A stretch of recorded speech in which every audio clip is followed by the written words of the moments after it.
कल हमने पढ़ा था डीएनए।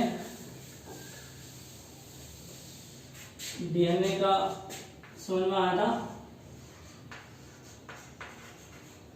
पूरा नाम डीएनए का, डीऑक्सीराइबोन्यूक्लिक अम्ल कहाँ पाया जाता है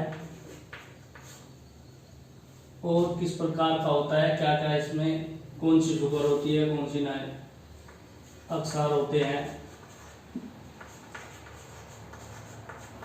ये सब हमने कल पढ़ा था। डीएनए की खोज किसने की थी और किसने डीएनए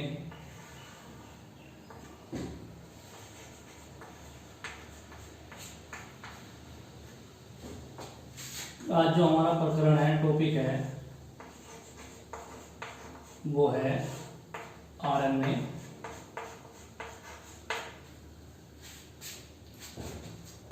आरएनए, ठीक है। कल बात करते हैं डीएनए में। हमने बताया था डीऑक्सीराइबोज शुगर होती है। सबसे पहले जो बात करी थी, डीएनए की खोज की थी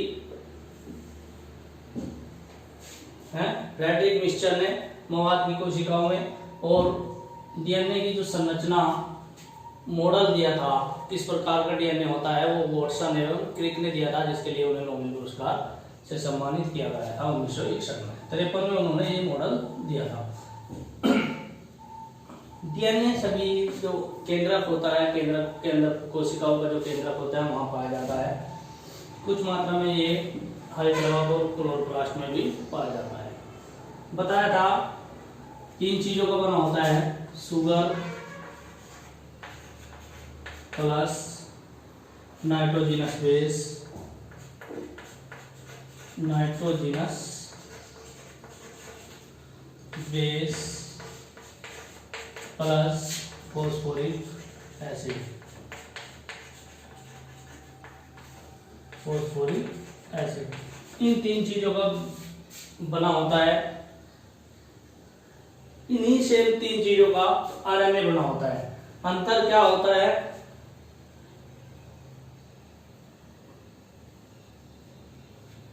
डीएनए में तो डीऑक्सीराइबोज शुगर होती है। जब हम डीएनए की बात करते हैं तो डीऑक्सीराइबोज शुगर होती है, राइबोज शुगर होती है, और प्लस नाइट्रोजन बेस आपके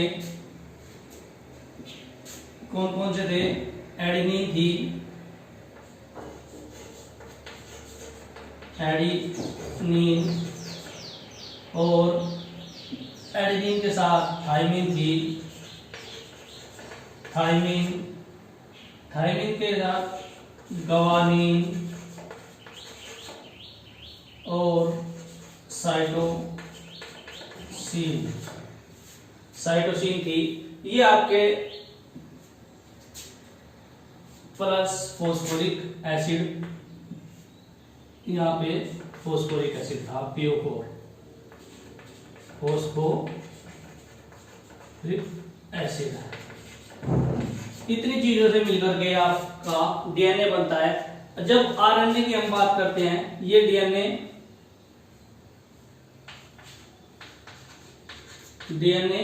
अब हम आरएनए की बात करते हैं। आरएनए किनकी? जो शुगर होती है, डीऑक्सीराइबोज की जगह राइबोज शुगर होती है। राइबोज तो शुगर होती है, तो ये अंतर हुआ। डीएनए में डीऑक्सीराइबोज शर्करा होती है और आरएनए में राइबोज शर्करा होती है। प्लस नाइट्रोजन बेस, एडेनिन इसमें भी होता है।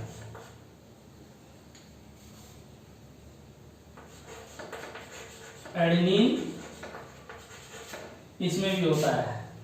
एडेनिन के साथ यहाँ पे थाइमिन होता है, लेकिन इसमें थाइमिन की जगह यूरेसिल होता है। ठीक, थाइमिन की जगह क्या होता है? यूरेसिल। बाकी गवानीन, गवानीन और साइटोसिन, साइटोसिन सेम होता है, plus phosphoric acid. Phosphoric acid. ये होता है आपका डीएनए और आरएनए में।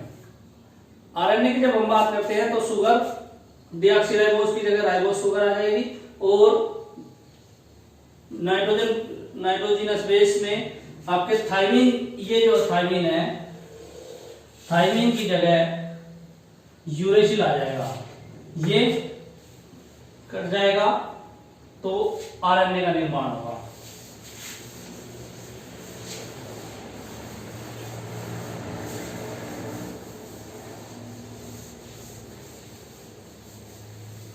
आरएनए का पूरा नाम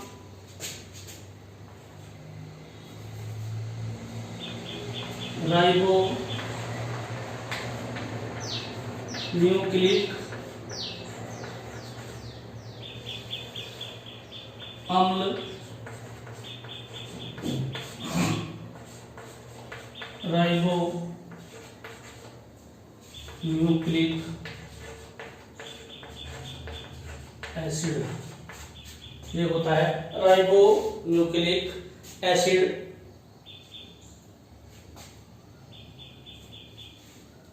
अब तो बात हुई आरएनए में राइबोज शुगर होती है, राइबोज शुगर होती है, प्लस नाइट्रोजनस बेस, प्लस क्या होते हैं nitrogenous base, nitrogenous base. Nitrogenous base आपके प्यूरिन और प्यूरिडीन दो प्रकार के थे। प्यूरिन आपकी एडेनिन और गवानीन, नाइट्रोजनस बेस में आपके दो प्रकार के थे, ये प्यूरिन,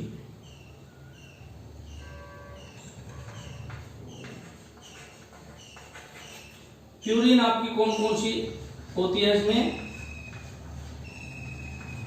एडेनिन,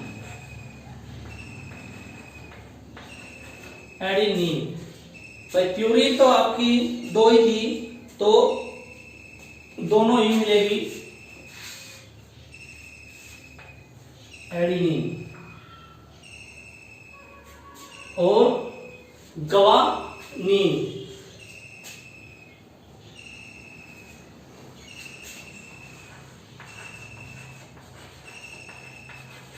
प्यूरिन दो ही प्रकार की बताई थी, एडेनिन और गवानीन, तो ये दोनों होती है। डिफरेंस कहां पे होता है, पाइरिमिडीन में, पाइरिमिडीन। पाइरिमिडीन आपकी तीन प्रकार की थी, कौन कौन सी, थायमिन, साइटोसिन और यूरेसिल। यहां पे थायमिन की जगह यूरेसिल होता है और साइटोसिन। पाइरिमिडीन आपकी साइटोसिन, साइटोसिन होता है और थायमिन की जगह यूरेसिल होता है, ठीक है। और प्लस आपका राइबोज शुगर होगी, प्लस नाइट्रोजनस बेस होगा और plus phosphoric acid, phosphoric acid. ये आपका राइबो शुगर, राइबो न्यूक्लिक अम्ल का इस प्रकार से निर्माण होता है।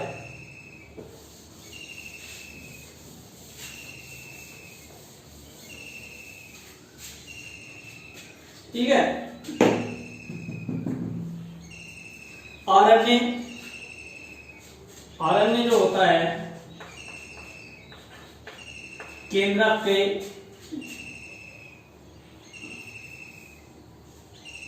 जो आरएनए होता है वो केंद्रिका का जो राइबोसोम था उसमें, केंद्रिका में, राइबोसोम में, राइबोसोम, अंतःपरत जालिका और क्लोरोप्लास्ट और माइटोकॉन्ड्रिया, इन सभी में आरएनए पाया जाता है।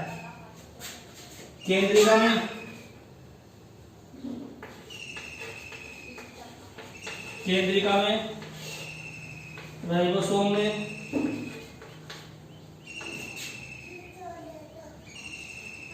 राइबोसोम,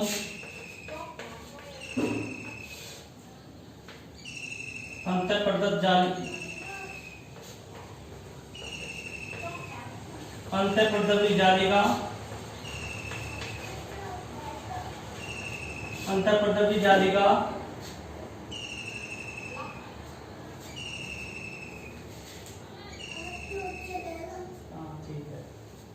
अंतःप्रदत्त जालिका और मुक्त रूप से आपके कोशिका द्रव्य में, मुक्त रूप से कोशिका द्रव्य में, कोशिका द्रव्य में, माइटोकॉन्ड्रिया में,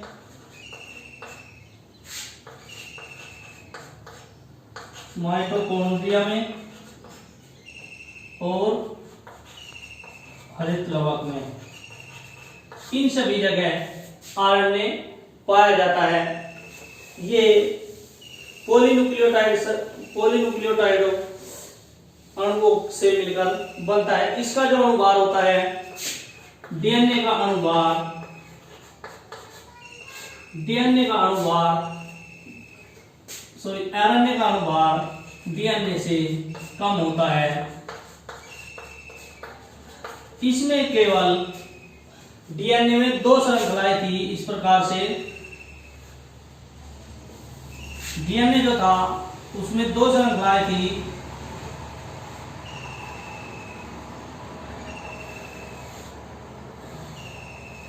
इस प्रकार से, लेकिन आरएनए में केवल एक ही श्रृंखला होती है। डीएनए में पॉलीन्यूक्लियोटाइड जो अणु थे उनकी 2 श्रृंखलाएं होती है, लेकिन आरएनए में केवल एक श्रृंखला होती है पॉलीन्यूक्लियोटाइडों की, 2 नहीं होती। ठीक है, ये आनुवंशिक पदार्थ की तरह कार्य नहीं करता। इसका कार्य प्रोटीन संश्लेषण होता है।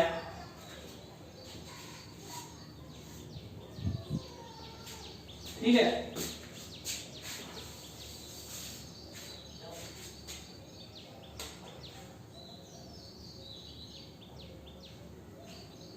जो पॉलीन्यूक्लियोटाइड श्रृंखला के अणु मिलकर के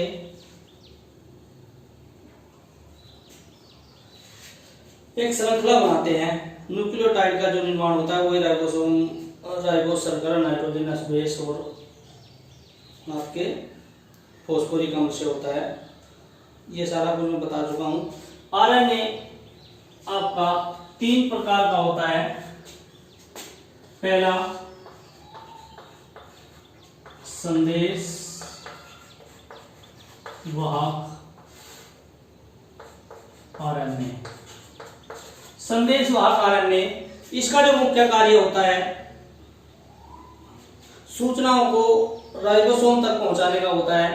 मान लीजिए शरीर में किस प्रोटीन का निर्माण होता है, ये सूचना संदेश वाहक आरएनए लेकर जाता है और इसका निर्माण डीएनए के द्वारा केंद्रक में होता है। ठीक है, तीसरा राइबोसोमल आरएनए, जो दूसरा होता है राइबोसोमल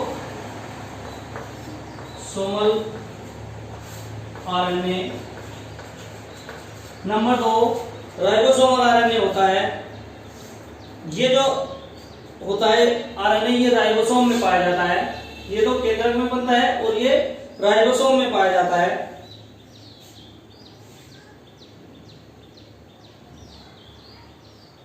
और राइबोसोम के निर्माण में भाग लेता है। इसका जो कार्य होता है वो प्रोटीन संश्लेषण, प्रोटीन निर्माण में सहायता करना होता है। जो सारा आरएनए होता है उसका लगभग 75% यही आरएनए होता है। इसके बाद तीसरा जो आरएनए होता है वो होता है स्थानांतरण आरएनए। स्थानांतरण आरएनए। तीसरा स्थानांतरण आरएनए होता है। इसका कार्य अमीनो अम्लों को एक स्थान से दूसरे स्थान यानी राइबोसोम तक पहुंचाना होता है। कोशिका द्रव्य में जो अमीनो अम्ल के अणु होते हैं उनको इस आरएनए या राइबोसोमल आरएनए तक या राइबोसोम तक पहुंचाने का कार्य स्थानांतरण आरएनए करता है। ये इसका प्रकार हुए। कार्य इसका मुख्य जो है कार्य वही प्रोटीन संश्लेषण। प्रोटीन संश्लेषण मुख्य कार्य है। आनुवंशिक पदार्थ की तरह ये कार्य नहीं करता, लेकिन कुछ विषाणु जैसे HIV विषाणु है या आजकल बहुत चर्चा है कोरोना वायरस की, कुछ जो विषाणु होते हैं जंतु विषाणु, उनमें आरएनए आनुवंशिक पदार्थ की तरह कार्य करता है। कुछ विषाणुओं में ये आनुवंशिक पदार्थ आरएनए आनुवंशिक पदार्थ की तरह कार्य करता है। ठीक है, आनुवंशिक पदार्थ की तरह कार्य करता है। विषाणु कुछ विषाणुओं के अंदर या कुछ जंतु विषाणुओं के अंदर, जैसे एड्स का विषाणु है उसमें आरएनए आनुवंशिक पदार्थ के रूप में होता है। कोरोना वायरस जो है उसमें भी ये आरएनए विषाणु आरएनए होता है। ठीक है, ये था आरएनए। अब इसमें एक टॉपिक बचता है डीएनए और आरएनए में अंतर। डीएनए आरएनए में अंतर, क्या अंतर होता है? डीएनए और आरएनए में अंतर। इसका आप देखिए, डीएनए का जो निर्माण होता है दो पॉलीपेप्टाइड श्रृंखलाओं के द्वारा। दो श्रृंखलाएं होती है, दो पॉलीपेप्टाइड या न्यूक्लियोटाइड जो होते हैं, दो न्यूक्लियोटाइड श्रृंखलाओं के द्वारा होता है।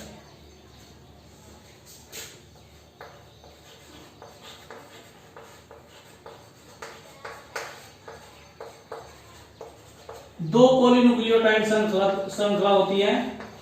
ठीक है, इसमें एक पॉलीन्यूक्लियोटाइड श्रृंखला होती है। आरएनए में जो पॉलीन्यूक्लियोटाइड की श्रृंखला होती है वो एक होती है। डीएनए में डीऑक्सीराइबोस श्रृंखला होती है। डीऑक्सीराइबोस श्रृंखला। आरएनए में राइबोस श्रृंखला होती है। नोट्स डाल दूंगा मैं, यहां लिखने की जरूरत नहीं है। राइबोस श्रृंखला होती है। ठीक है, डीएनए जो है केंद्रक में पाया जाता है और ये केंद्रिका में पाया जाता है। डीएनए केंद्रक में पाया जाता है, पाया तो ये भी केंद्रक में जाता है, लेकिन केंद्रक के अंदर जो केंद्रिका होती है आरएनए उसमें पाया जाता है, राइबोसोम में पाया जाता है। ठीक है, इसमें जो प्रिमिडीन होती है वो थायमिन होती है और आरएनए में थायमिन की जगह यूरेसिल होती है। ठीक है, डीएनए आनुवंशिक पदार्थ होता है और आरएनए केवल विषाणुओं में आनुवंशिक पदार्थ होता है। इसका कार्य सूचनाओं का आदान प्रदान में, और आरएनए का जो कार्य होता है वो प्रोटीन संश्लेषण का होता है। डीएनए जो होता है स्थायी होता है, टूटता फूटता नहीं है जल्दी से। आरएनए अस्थायी होता है, ये बनता रहता है और समाप्त होता रहता है। इसके बाद इसमें एक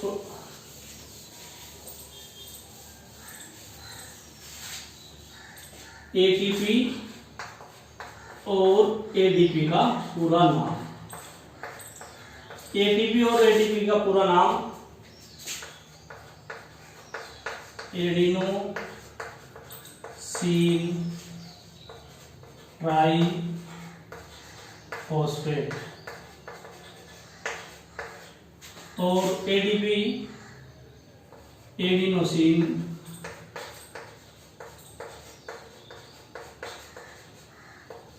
डाई फोस्फेट।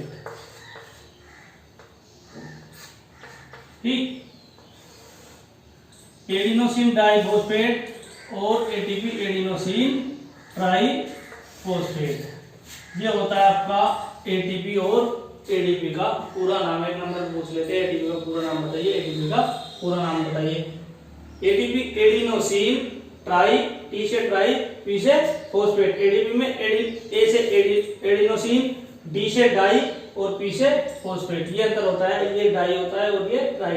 ट्राई मतलब 3 और डाई मतलब 2। ट्राई का मतलब यहाँ पे है फॉस्फेट के 3 अणु होते हैं एटीपी में, और एडिनोसिन डाई मतलब 2, तो फॉस्फेट के 2 अणु होते हैं। ये चैप्टर आपका कंप्लीट। ठीक है, इसके नोट्स आप मैं जो बचे हुए हैं वो ग्रुप में डालूंगा, वहां से लिख लीजिएगा। किसी को कुछ समझना आया हो तो वो मेरे पर्सनल नंबर पर कमेंट करके पूछ लीजिएगा। ठीक है, किसी को कुछ भी समझना है, कहीं कोई दिक्कत हो तो वो पूछ लेना।